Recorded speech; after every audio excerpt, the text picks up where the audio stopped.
Chapter का नाम है कंट्रोल एंड कोऑर्डिनेशन। हमारे शरीर को कंट्रोल करने की ज़रूरत होती है। जैसे मैं आपको एग्जांपल से समझाता हूँ, जैसे मूवी चल रही है ना, एकदम से गोली आई, हीरो बच जाएगा ऐसे करके, गोली देखते ही वो एकदम से दूर उठा, तो इसके शरीर का कंट्रोल है। लाठी आई ऐसे पकड़ ली, इधर से लाठी आई ऐसे पकड़ ली, तो पूरे बॉडी का उसका कंट्रोल है, कोऑर्डिनेशन है, कोऑर्डिनेशन बना हुआ है। तो प्यारे बच्चों, हम जीव जंतुओं में, जानवरों में, इंसानों में कंट्रोल और जो कोऑर्डिनेशन है, ये दो सिस्टम से पूरा कंट्रोल किया जाता है। ठीक, दो तरह के सिस्टम इसमें इन्वॉल्व रहते हैं। एक सिस्टम है नर्वस सिस्टम, दूसरा सिस्टम है एंडोक्रिन सिस्टम। पहला सिस्टम, दूसरा एंडोक्रिन सिस्टम। तो नर्वस सिस्टम क्या है प्यारे बच्चों? इस सिस्टम में इलेक्ट्रिकल इंपल्स का इस्तेमाल होता है। इलेक्ट्रिकल इंपल्स के जरिए एकदम पॉइंट टू पॉइंट, सटीक, तेज, अगर तेजी से कोई भी रिफ्लेक्स हो रहा है, तेजी से कोई भी एक्शन कर रहे हैं हम, भागने दौड़ने का, कुछ भी स्पीड से काम कर रहे हैं, तो वो तो आता है नर्वस सिस्टम। वो होल्ड कौन करता है? Nervous system. जो भाई पॉइंट टू पॉइंट हमको एक्यूरेट एक्शन चाहिए, चलना फिरना, कूदना, देखना, लिखना, पढ़ना, एक्यूरेट एक्शन में इस्तेमाल होता है नर्वस सिस्टम। और एंडोक्रिन सिस्टम में हार्मोन्स का इस्तेमाल होता है, थोड़ा स्लो होता है। एक बार पढ़ते हैं। This system uses electrical impulse for rapid point two point communication.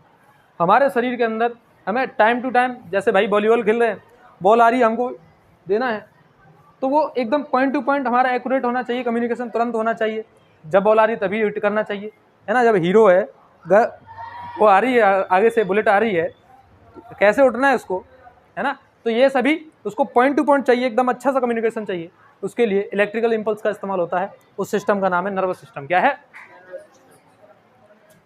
ठीक है, पॉइंट टू पॉइंट कम्युनिकेशन के लिए, शरीर में एकदम एक्यूरेट कम्युनिकेशन के लिए, सटीक मतलब जल्दी से, ठीक है, फुर्ती में, रेपिडली, तो इस वाले सिस्टम का इस्तेमाल होता है, नर्वस सिस्टम का। अब बात करते हैं प्यारे बच्चों एंडोक्रिन सिस्टम।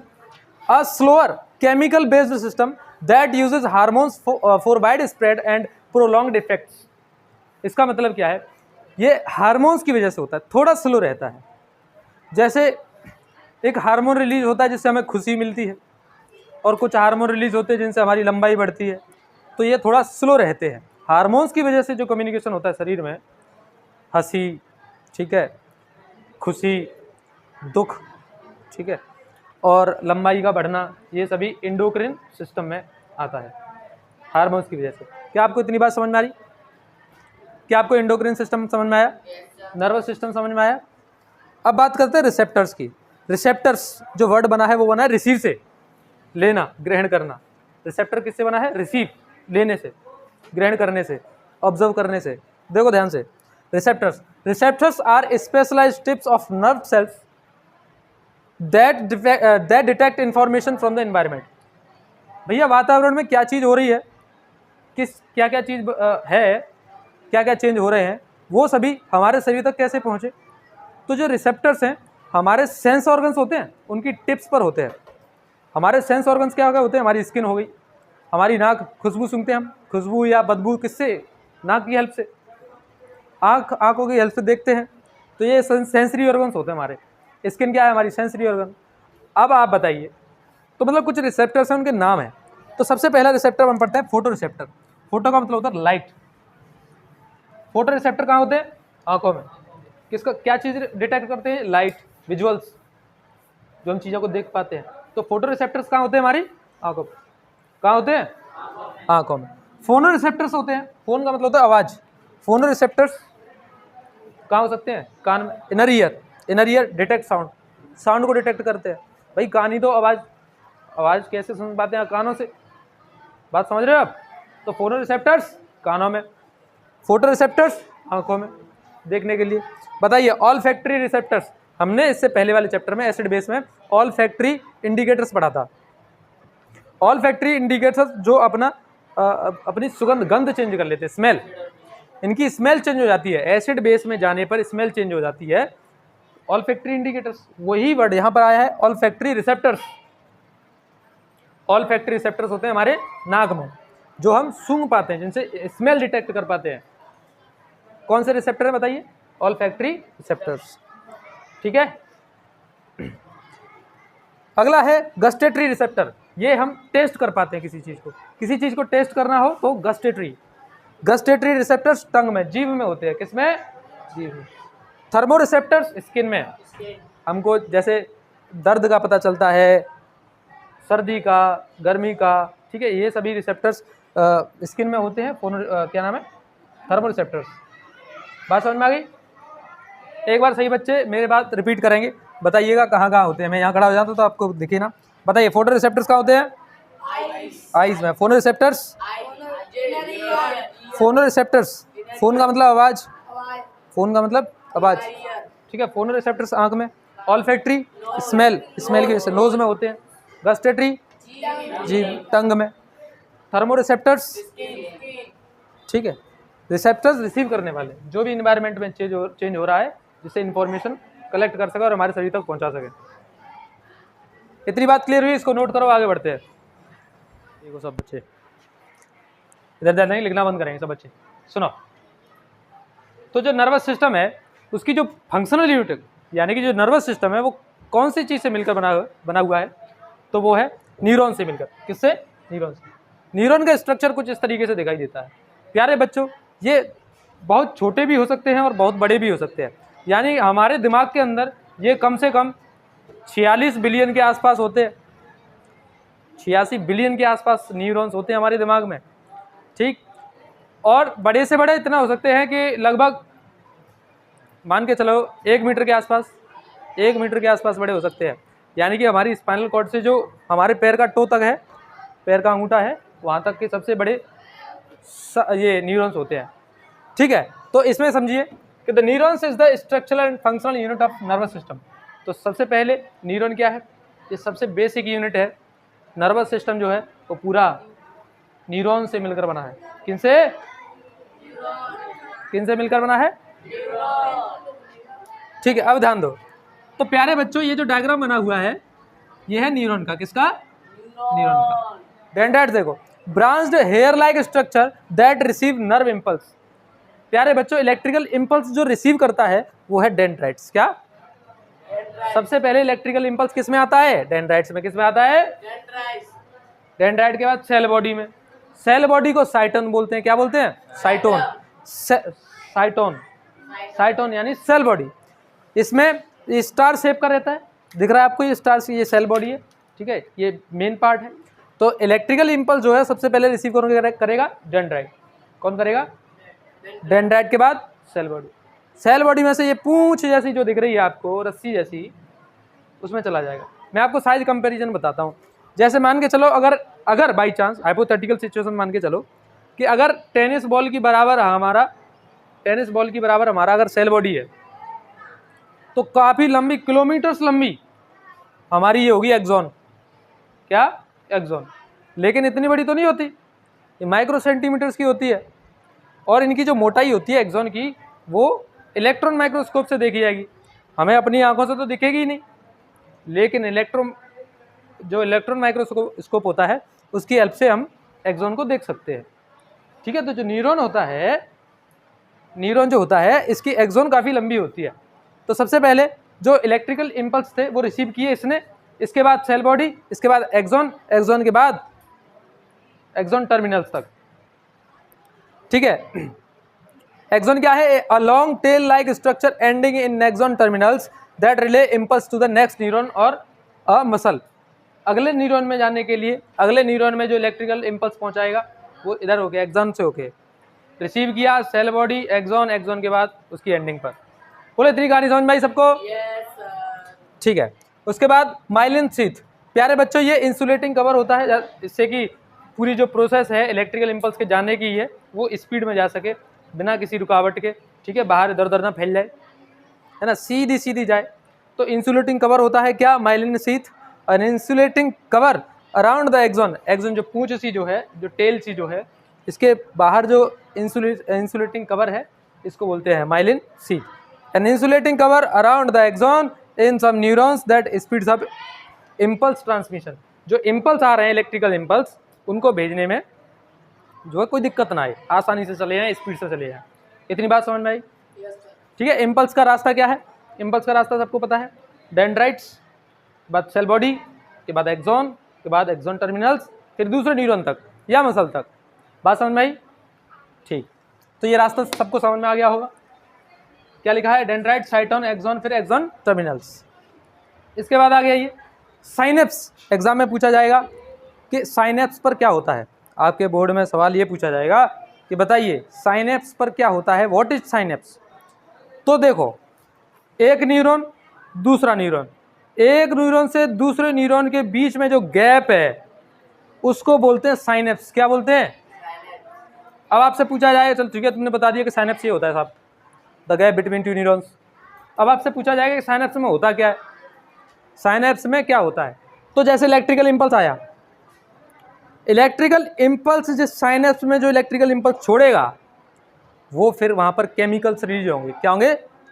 केमिकल्स रिलीज होंगे। साइनेप्स में क्या होता है मैं बता रहा हूँ आपको। इलेक्ट्रिकल इम्पल्स आए, एंडिंग पर गए, ठीक है, जो इलेक्ट्रिकल इम्पल्स है वो एक केमिकल छोड़ेगा, ठीक है, केमिकल बनेंगे वहाँ पर, उनको बोलते हैं न्यूरोट्रांसमीटर्स। क्या बोलते हैं? न्यूरोट्रांसमीटर्स।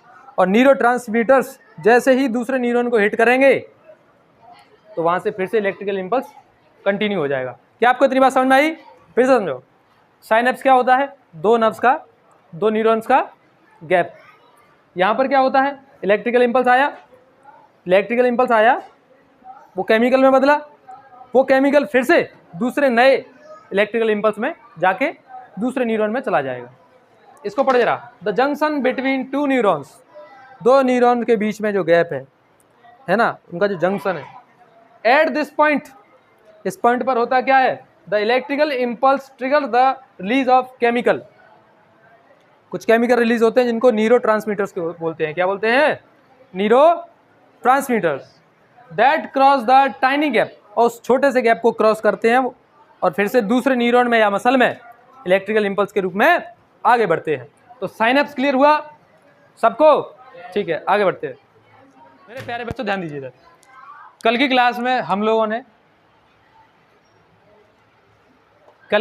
हम लोगों ने नर्वस सिस्टम के दो पार्ट्स पढ़े थे कि भैया जो हमारा बॉडी का कम्युनिकेशन है वो दो सिस्टम्स के ऊपर आधारित होता है। एक तो नर्वस सिस्टम, एक दूसरा था एंडोक्राइन सिस्टम, है ना। इसके बाद हमने न्यूरॉन्स के बारे में बात करी थी कि स्ट्रक्चरल फंक्शनल यूनिट न्यूरॉन होता है, कैसा स्ट्रक्चर होता है, साइनेप्स क्या होता है, उसके पार्ट्स क्या होते हैं, डेंड्राइट्स क्या होते हैं, साइटोन क्या होते हैं, एक्सॉन क्या होता है, किस तरीके से इलेक्ट्रिकल इम्पल्स जाता है, साइनेप्स में क्या होता है। उसके बाद हमारा टॉपिक है ह्यूमन नर्वस सिस्टम।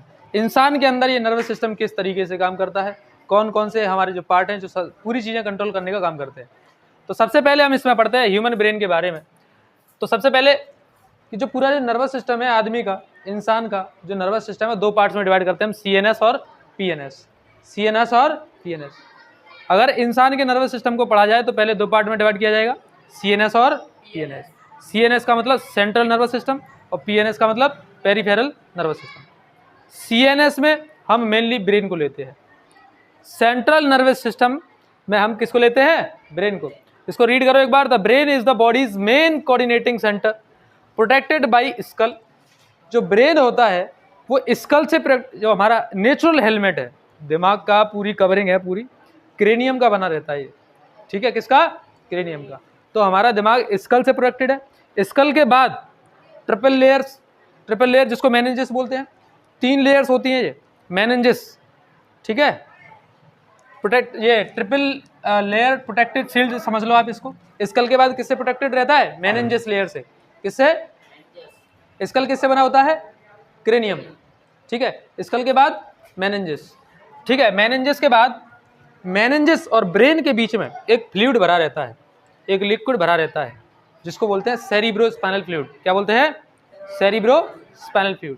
कहाँ होता है? मेनिंजेस और ब्रेन के बीच में, ताकि भाई भागते और वो सरफेस से टकराए ना, ठीक है। हमारा ब्रेन जो है एकदम प्रोटेक्टेड वे में रहे, अच्छे से रहे, ठीक है। एक लिक्विड में रहता है वो, ठीक है, नमी बनी रहे। बात समझ में आ रही है? पहले तो स्कल से कवर है, देखो कितनी सिक्योरिटी है उसकी कि स्कल से कवर है, काफ़ी मजबूत होता है स्कल। मेनिंजेस, ठीक है, 8 हड्डियों का बना होता है, मैंने बताया था आपको पहले, 8 हड्डियों का बना रहता है पूरा क्रेनियम, स्कल पूरा ये खोल लिए है। उसके बाद मेनिंजेस के बाद सेरिब्रोस्पाइनल फ्लूइड। फिर भी प्यारे बच्चों, हमें अपने सिर को हमेशा बचा के रखना चाहिए। मतलब कहने का ये है कि जैसे हम जब राइड करते हैं, बाइक चलाते हैं, तो हमेशा हमको हेलमेट लगा लेना चाहिए। ठीक है, हेलमेट हमारे, देखो स्कल भले ही मजबूत है लेकिन बाहर की एक्सीडेंट से नहीं बच पाएगा, और यही हमारा पूरा ये जो है पूरा कंट्रोल सेंटर यही है। इसी को कुछ हो गया तो हम ही नहीं बचेंगे। आप बताइए, अगर इंसान के अंदर दिमाग नहीं है तो इंसान के अंदर क्या बचा? सोच के देखिए, पूरा हष्ट पुष्ट है, एकदम हेल्दी इंसान है। ठीक है, शरीर के सारे फंक्शंस काम कर रहे हैं, लेकिन he can not think, he can not learn, he can not listen. आप सोचिए उस इंसान की कुछ वैल्यू है? बिना दिमाग के इंसान बेकार है। ठीक है, तो ये मोस्ट इंपॉर्टेंट पार्ट है हमारी बॉडी का। और सोच रहे हो आप ये वाली बात कौन कह रहा है? ब्रेन ही तो कह रहा है मेरा। ब्रेन से ही कह रहा है, ब्रेन को मेडल पहना रहा है, ये समझ लो। ठीक है, सुनो इधर। तो ये क्या है? ब्रेन है हमारा मेन कंट्रोल कोऑर्डिनेटिंग पूरा सेंटर है। ठीक है, पूरा सेटअप यही करता है, सारी चीज़ें, सारे रेस्पॉन्सेस यही करता है। तो सभी बच्चे समझेंगे कि ब्रेन किसी से कनेक्टेड है? स्कल, मैनेजेस, सेरिब्रोस्पाइनल फ्लूइड, फिर ब्रेन। इसके बाद ब्रेन को हम 3 भागों में बांट के पढ़ते हैं। पूरा जो ब्रेन है हमारा, सबसे पहले ब्रेन का जो वेट होता है वो लगभग 1350 ग्राम से 1400 ग्राम तक होता है। ठीक है, और जो ब्रेन को हम 3 पार्ट्स में डिवाइड करके पढ़ते हैं, फोर ब्रेन, मिड ब्रेन और हिंड ब्रेन। फोर ब्रेन का मतलब अग्र मस्तिष्क, आगे वाला मस्तिष्क। मिड ब्रेन यानी बीच का, हिंड ब्रेन यानी कि पीछे का। ब्रेन को 3 पार्ट्स में डिवाइड करके पढ़ते हैं, फोर ब्रेन, मिड ब्रेन और हिंड ब्रेन। जो फोर ब्रेन होता है वो सबसे बड़ा पार्ट होता है। फोर ब्रेन के बारे में पढ़ते हैं। फोर ब्रेन सबसे बड़ा पार्ट होता है। ठीक है, और फोर ब्रेन में भी सेरिब्रम सबसे बड़ा पार्ट होता है। फोर ब्रेन में भी सेरिब्रम सबसे बड़ा पार्ट, 66% के अराउंड है ना, 66% ये हिस्सा गिरता है सेरिब्रम। अब सुनो सब बच्चे, दिमाग का सेरिब्रम ही वो ऐसा पार्ट है जो सारे काम करता है लगभग, सोचने के, समझने के। आप कोई दिमाग लगाते हैं, ठीक है, कोई चीज़ खोजते हैं, इसने क्या कहा मुझसे, कम्युनिकेशन करते हैं, लैंग्वेज सीखते हैं, जो भी सारे काम है, थिंकिंग प्रोसेस, सवाल कर रहे हैं, लॉजिक लगा रहे हैं, सवाल ऐसे होगा, कैलकुलेशन कर रहे हैं, जोड़ रहे हैं, घटा रहे हैं, गुणा कर रहे हैं, मल्टीप्लाई, जो भी कैलकुलेशंस है, रीजनिंग लगा रहे हैं, सारे काम कौन करता है? सेरिब्रम। क्या याद रखना, आप जितनी ज़्यादा मैथ प्रैक्टिस करते हैं तो आपका सेरिब्रम उतना ही तेज होता जाता है। आपने सुबह से बैठे पढ़ने के लिए, ठीक है, पढ़ते जा रहे हो, अब मैथ क्वेश्चंस लगाते जा रहे हो, साइंस पढ़ रहे हो, सारी चीज़ें याद रखने का कोशिश काम कर रहे हो, तो तुम्हारा सेरिब्रम मजबूत हो जाएगा, तेज हो जाएगा। ठीक है, अगर मान के चलो महीने भर के लिए मत करो, ये काम छोड़ दो, मतलब पढ़ाई छोड़ दो, बिल्कुल याद करना छोड़ दिया आपने, पढ़ना छोड़ दिया, प्रैक्टिस करना छोड़ दिया, आपका सेरिब्रम अपने आप ही वीक हो जाएगा। पढ़ते रहने से दिमाग की क्षमता बढ़ती है, दिमाग की मतलब वो एबिलिटी बढ़ जाती है।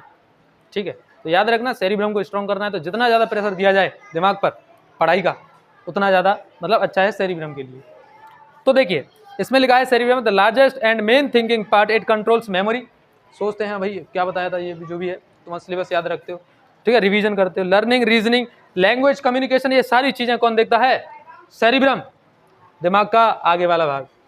कौन देखता है? सेरिब्रम। कौन देखता है भाई? प्यारे बच्चों, फोर ब्रेन का ही एक पार्ट है हाइपोथैलेमस। अभी इसमें मैंने मेंशन नहीं किया है लेकिन आप समझिए, फोर ब्रेन का ही पार्ट है हाइपोथैलेमस। ये अंदर के इमोशंस, प्लेजर, ठीक है, ये सारी चीज़ें कंट्रोल करता है। ठीक है, हंसी खुशी, ठीक है, प्यार, मोहब्बत और नफरत, ये सारी चीज़ें, सारे इमोशंस जो होते हैं वो कौन देखता है? हाइपोथैलेमस। कौन देखता है? हाइपोथैलेमस। ठीक है, इतनी आप बात समझे, इतनी बात समझे आप। इसके बाद मिड ब्रेन के पर आते हैं। मिड ब्रेन क्या करता है? Control some reflex action and connects the forebrain to the hindbrain. अब मिड ब्रेन का काम क्या है? कुछ रिफ्लेक्स एक्शन को कवर करता है, कुछ रिफ्लेक्स एक्शन देखता है और फोर ब्रेन को हिंड ब्रेन से कनेक्ट करता है। अभी आप मिड ब्रेन में इतना ही समझेंगे। ठीक है, अभी ये डायग्राम देखिए, इस डायग्राम में इतना इतना हिस्सा जो फोर ब्रेन है, ये बीच का भाग मिड ब्रेन है और ये हिंड ब्रेन है। ठीक है, अभी और हिंड ब्रेन के बारे में डिटेल से पढ़ेंगे, पहले आप इतना नोट करिए।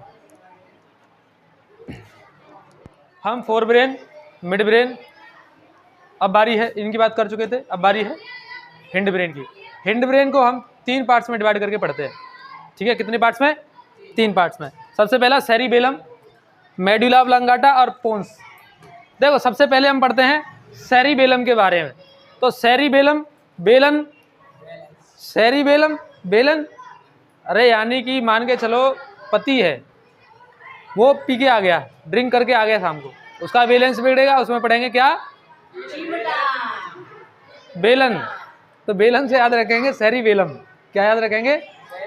सेरिबेलम रिस्पॉन्सिबल होता है बैलेंस के लिए, ठीक से चलने फिरने के लिए। अच्छा, आप लोगों ने वो खेल देखा होगा, एक छोटी सी लड़की रस्सी पर चलती है ऐसे, वो डंडा सा लेके बैलेंस बना के चलती है, तो उसका सेरिबेलम वाला जो हिस्सा है, दिमाग का सेरिबेलम वाला हिस्सा, वो सबसे ज़्यादा एक्टिव रहता होगा उस टाइम पर और स्ट्रांग हो गया होगा। उसने जितनी ज़्यादा प्रैक्टिस करेगी तो सेरिबेलम। अच्छा, हम अपने आप को जितना ज़्यादा अच्छे से बैलेंस कर पाते हैं, एक लड़का है, एक राजस्थानी लड़का है, उसकी वीडियोज़ आती हैं, क्या करता है वो कि बैलेंस करता है चीज़ों को, अपने सिर पर सिलेंडर या फिर वो सब रख के, देखा होगा आपने। तो वो अपने आप को बैलेंस करता है किस पर? थाली पर बैलेंस कर लेगा, एक पैर पर बैलेंस कर लेगा, है ना, तो गिलास पर बैलेंस कर लेगा अपने आप को। तो बैलेंस वाली जो भी क्षमता होती है वो सेरिबेलम होल्ड करता है। ये सब शरीर के बैलेंस की जिम्मेदारी किसके पास है? किसके पास है? दिमाग का एक हिस्सा है हिंड ब्रेन का, सेरिबेलम। सेरिबेलम खराब तो क्या पढ़ेंगे? बेलन। ठीक है, साइकिल चलाते हैं, मोटरसाइकिल चलाते हैं, बैलेंस करने का जो भी काम है वो सब किसका रहता है? सेरिबेलम का। सब बच्चे याद रखेंगे, maintains posture and balance and controls the precision of voluntary actions. Voluntary action जिनको हम काबू में कर सकते हैं। वॉलेंट्री एक्शन चलना फिरना है ना, हमारे हाथ पैर चलना, वॉलेंट्री यानी हमारे काबू में है, इनवॉलेंट्री हमारे काबू में नहीं है। तो वॉलेंट्री एक्शंस को जो जिम्मेदारी है किसकी है? सेरिबेलम की। इसके बाद है मेडुला ऑब्लांगाटा। क्या? मेडुला ऑब्लांगाटा बड़ा ही बहुत महत्वपूर्ण है, सभी बच्चे याद रखेंगे। इनवॉलेंट्री एक्शन जितनी भी रहती हैं, इनवॉलेंट्री एक्शन यानी कि जो हमारे काबू में नहीं है, जैसे हार्ट बीट, रात को हम सो गए, अब सांस लेने का ध्यान भूल जाए है ना, तो ध्यान से तो नहीं रहता, ये अपने आप ऑटोमेटिक चलती रहती हैं। तो ये सारी चीजें कौन देखता है? कौन देखता है भाई? Medulla oblongata controls involuntary action like heart beat, vomiting, उल्टी होना, ठीक है, वॉमिटिंग होना, ब्लड प्रेशर, हमारे ब्लड का जो प्रेशर है, ब्लड प्रेशर, ब्रीदिंग। अच्छा सुनो, आप सभी बच्चे अमिया के बारे में सोचिए, अमिया में नमक मिर्च लगा के खाने के बारे में सोचिए, क्या सलाइवेशन होता है? सलाइवेशन होता है कि नहीं? ठीक है, तो सलाइवेशन हो जाता है, मुंह में पानी आना, ठीक है। ये सारे इनवॉलेंट्री एक्शन कौन देखता है? जो हमारी काबू में नहीं है, ऐसे एक्शंस की जिम्मेदारी किसके पास है? Medulla oblongata. ठीक है, खांसी होना, सलाइवेशन, ब्लड प्रेशर हुआ, हार्ट बीट हुई, वॉमिटिंग हुई, तो ये सब किसका काम है? Medulla oblongata. फिर आता है पोन्स, इसको याद रखना, पोन्स हिंड ब्रेन का ही एक पार्ट है। पोन्स, क्या? पोन्स। ये क्या करता है कि सारे दिमाग है, पूरा का पूरा जो दिमाग है, उसमें इलेक्ट्रिकल जो सिग्नल रहते हैं, सिग्नल्स को पूरे दिमाग में पहुंचाने का काम करता है। कौन? पोन्स। और रेस्पिरेशन को रेगुलेट करता है। पोन्स का अगर मैं काम पूछूं तो बता देना कभी भी, अगर मैं पोन्स का पूछूं तो क्या करता है? Release signals between different brain parts, brain के अलग अलग भागों में सिग्नल्स पहुंचाता है और रेस्पिरेशन को रेगुलेट करता है। इतनी बात समझे? इतनी बात समझे सभी? चलिए, और ये देख लीजिए डायग्राम में, ये पोन्स इस तरफ, मेडुला ऑब्लांगाटा और सेरिबेलम। सेरिबेलम ये हिस्सा जो है, जो ब्रोकली जैसा लग रहा है ना, गोभी का जो गोभी सी लग रही है ना, ये क्या है? सेरिबेलम। ठीक है, यही है बैलेंस का जिम्मेदार। ठीक है, और फिर ये स्पाइनल कॉर्ड। इतना ये देख लीजिए सभी। इसके बाद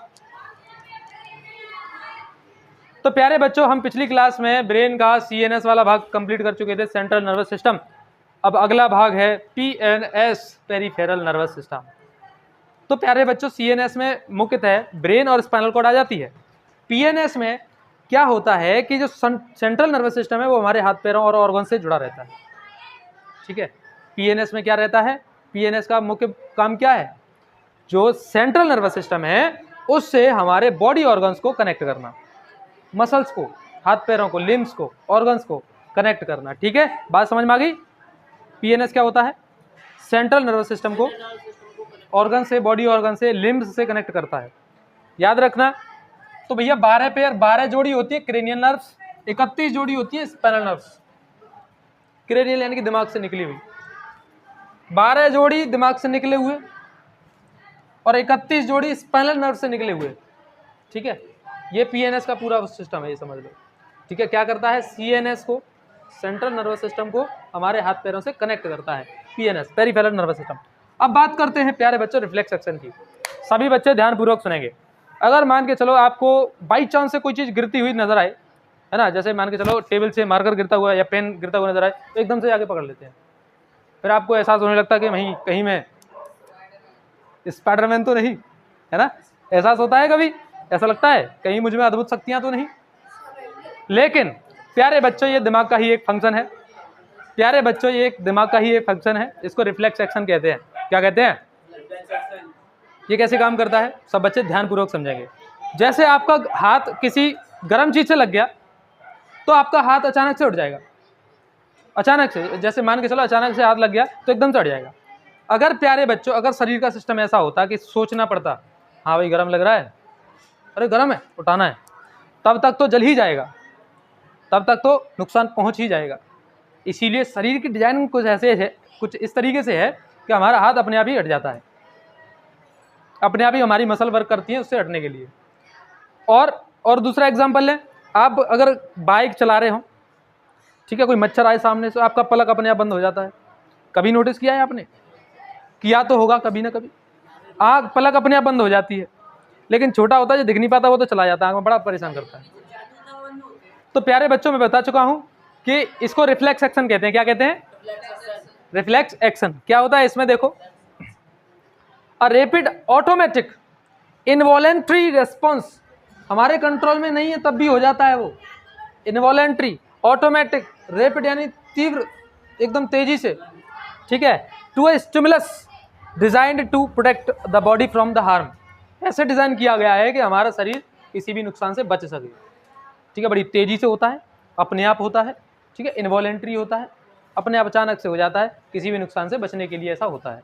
हमारा शरीर इस तरीके से डिजाइन किया गया है। तो ऐसी एक्शंस को क्या बोलते हैं? रिफ्लेक्स एक्शन, ठीक है। स्पाइडरमैन मूवी देखी है, तो इस जो स्पाइडरमैन बना है उसके रिफ्लेक्सेस बहुत ज्यादा तेज थे, उसके रिफ्लेक्सेस बहुत ज्यादा तेज थे। तो ऐसे ही आप समझ लेना रिफ्लेक्स एक्शन क्या होता है। रिफ्लेक्स आर्क क्या है प्यारे बच्चों? रिफ्लेक्स आर्क क्या होता है? तो रिफ्लेक्स आर्क वो रास्ता जिस वजह से रिफ्लेक्स एक्शन होता है, इलेक्ट्रिकल इंपल्सेस का रास्ता। तो सुनो, समझो पहले, the pathway taken by nerve impulses to reflex action in a reflex action. Reflex action में वो जो नर्व इंपल्स है उसका क्या रास्ता रहा है, उसको रिफ्लेक्स आर्क बोलते हैं। अगर आपसे एग्जाम में पूछे कि बता रिफ्लेक्स आर्क क्या है, तो तुम कह देना रास्ता, इलेक्ट्रिकल इंपल्स का रास्ता किस तरीके से होता है। देखो, पहले रिसेप्टर रिसीव किया सिग्नल, इलेक्ट्रिकल इंपल्स के रूप में सेंसरी न्यूरॉन में पहुंचेगा, सेंसरी न्यूरॉन से डायरेक्ट स्पाइनल कॉर्ड, दिमाग तक नहीं जाएगा, स्पाइनल कॉर्ड तुरंत ऑर्डर कर देगा। उधर तो बहुत जाने में बहुत टाइम लगेगा भाई, दिमाग तक जाएगा, टाइम लगेगा, तब तो जल जाएगा।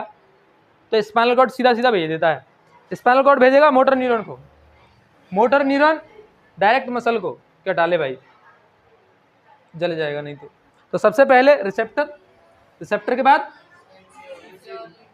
सेंसरी न्यूरॉन, सेंसरी न्यूरॉन के बाद स्पाइनल कॉर्ड, स्पाइनल कॉर्ड के बाद मोटर न्यूरॉन के बाद इफेक्टर, इफेक्टर यानी कि मसल, ठीक है, जो इफेक्ट में ला रहा है चीजों को, ठीक है। बात समझ में आई? ये है रिफ्लेक्स आर्क, रिफ्लेक्स एक्शन की रिफ्लेक्स आर्क। रास्ता रिसेप्टर से सेंसरी न्यूरॉन, सेंसरी न्यूरॉन से स्पाइनल कॉर्ड, स्पाइनल कॉर्ड से मोटर न्यूरॉन, मोटर न्यूरॉन से इफेक्टर। एग्जाम में आने की संभावना है। बताइए रिफ्लेक्स एक्शन और रिफ्लेक्स आर्क क्या होता है? तो रिफ्लेक्स एक्शन तो बोल देना, बहुत तेजी से किया हुआ जो कार्य है, जो हमें नुकसान से बचाता है, अचानक से हो जाता है, अपने आप हो जाता है शरीर के द्वारा, है ना। Rapid automatic and involuntary response to a stimulus. Stimulus का मतलब होता है एनवायरनमेंट में कोई भी चेंज होना, ठीक है। Design to protect the body from harm, ठीक है, इस तरीके से डिजाइन किया गया है कि बॉडी को कोई नुकसान ना हो जाए। क्या सभी बच्चों के रिफ्लेक्स एक्शन समझ में आया? रिफ्लेक्स आर्क समझ में आया? बोलो रिफ्लेक्स आर्क समझ में आया कि नहीं? ठीक है। अब देखो, crucially the brain involved letter, लेकिन दिमाग को भी सूचना मिलती है, लेकिन बाद में जब वो एक्शन हो जाता है तब उसके बाद दिमाग को सूचना मिलती है कि हाँ भैया ऐसा ऐसा हो गया, हाँ कि भैया ऐसा ऐसा हो गया था, जल गए थे, जल जाते नहीं तो नहीं उठा देते, ठीक है। तो बाद में सूचना ब्रेन को मिल जाती है। Crucially the brain involved later, the spinal cord is the main control centre for the reflexes to ensure to a fast response. जो फास्ट रेस्पॉन्स होता है उसका पूरा जिम्मेदार कौन है? फास्ट रेस्पॉन्स जो होता है उसका पूरा जिम्मेदार कौन है? Spinal cord. कौन है? Spinal cord.